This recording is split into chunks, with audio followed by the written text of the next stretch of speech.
Assalamualaikum warahmatullahi wabarakatuh. Alhamdulillahirabbil wabihi nasta'in ala umuri dunya waddin. Wassalatu wassalamu ala asyrafil anbiya'i wal mursalin wa ala alihi wasahbihi ajmain, amma ba'du. Kami dari kelompok 4 manajemen operasional yang beranggotakan yaitu yang pertama saya Arya Duta Permanapane, yang kedua Nikmah Khairul Lubis, dan yang ketiga Aprilia Indah Saputri Rambe. Pemateri yang pertama saya sendiri, saya akan membawakan judul pengertian peramalan dan langkah-langkah peramalan. Peramalan atau dalam bahasa Inggris disebut juga forecasting, yaitu seni dan ilmu untuk memprediksi apa yang akan terjadi di masa depan.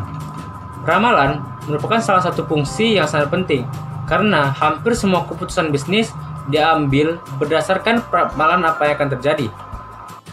Perencanaan bisnis seperti model produk dan jumlah unit yang akan diproduksi, pasar mana yang paling berpotensi, serta berapa banyak karyawan yang harus direkrut, dan yang lain.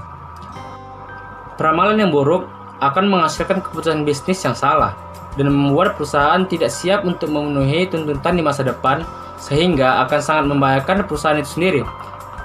Sebaliknya, forecasting yang baik dan akurat dapat membantu perusahaan dalam mempersiapkan semua sumber dayanya untuk menghadapi semua tuntutan di masa depan, sehingga dapat menguntungkan perusahaan tersebut dan memenangi persaingan bisnisnya.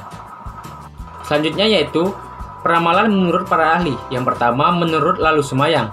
Menurut Lalu Sumayang, peramalan ialah perhitungan yang objektif dengan menggunakan data-data masa lalu untuk menentukan sesuatu di masa yang akan datang. Yang kedua, menurut Sujana, peramalan adalah proses perkiraan besar atau jumlah sesuatu pada waktunya yang akan datang berdasarkan data pada masa lampau yang dianalisis secara ilmiah, khususnya menggunakan metode statistika.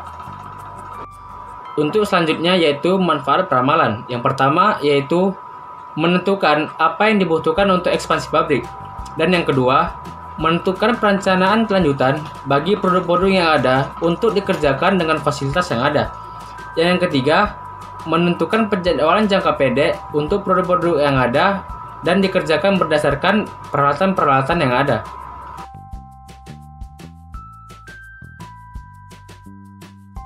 Selanjutnya saya akan melanjutkan tentang langkah-langkah peramalan atau forecasting. Yang pertama itu menentukan tujuan forecasting atau peramalan. Seperti yang kita ketahui, forecasting digunakan untuk merencanakan masa depan. Jadi kita harus mempertimbangkan tujuan apa yang tepat untuk kita gunakan atau untuk ramalan apa yang akan kita gunakan untuk masa depan. Yang kedua, mengidentifikasi data yang sesuai. Pengidentifikasian data ini sesuai dengan data yang tersedia atau data yang kita butuhkan yang akan kita gunakan untuk peramalan. Langkah ini berdampak pada metode saat kita memilih metode peramalan. Yang ketiga, memilih metode peramalan. Memilih dan menguji metode peramalan. Setelah kita identifikasi data, kita harus memilih model atau metode apa yang sesuai, yang tepat untuk kita gunakan sebagai peramalan kita. Yang keempat, menghasilkan peramalan. Setelah memilih metode yang tepat, yang kita butuhkan adalah menghasilkan ramalan yang kita butuhkan untuk masa depan. Yang kelima, melihat keakurasian peramalan. Forecasting atau peramalan merupakan proses yang berkelanjutan. Setelah membuat ramalan, kita harus mencatat apa yang sebenarnya terjadi.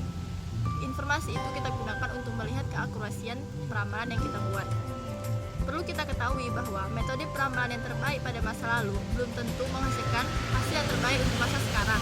Oleh sebab itu, kita perlu merevisi metode-metode peramalan yang kita buat seiring dengan data-data yang terjadi saat ini atau data-data yang terjadi sekarang.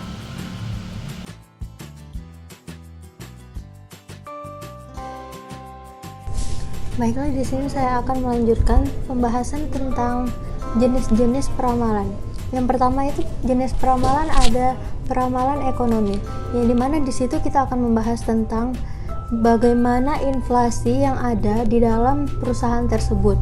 Lalu yang kedua itu ada yang namanya peramalan teknologi, yang dimana peramalan teknologi itu seperti kita mengetahui bagaimana kemajuan suatu teknologi itu terhadap produk-produk yang sudah kita ciptakan.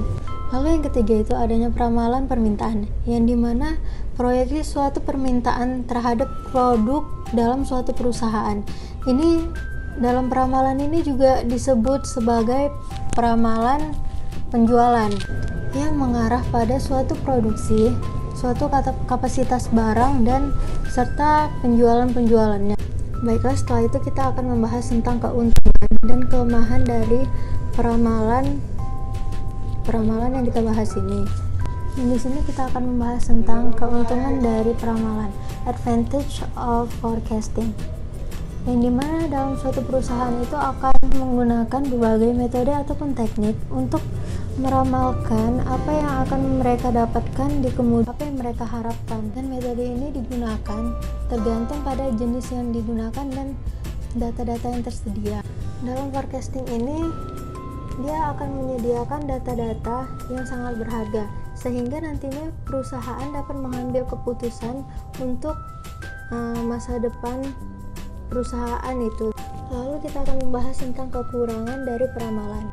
Seperti yang kita ketahui, dalam meramal itu tidak sepenuhnya meramal itu hasilnya bakal 100%. Ya, dengan kata lain, perusahaan harus mengimbangin yang namanya analisis dan peramalan untuk mencari informasi, sehingga dalam peramalan itu akan kita dapatkan sesuai yang kita inginkan untuk masa depan suatu perusahaan tersebut. Sekian presentasi dari kelompok kami, lebih dan kurangnya kami mohon maaf. Wabillahi taufiq wal hidayah. Wassalamualaikum warahmatullahi wabarakatuh. Dah.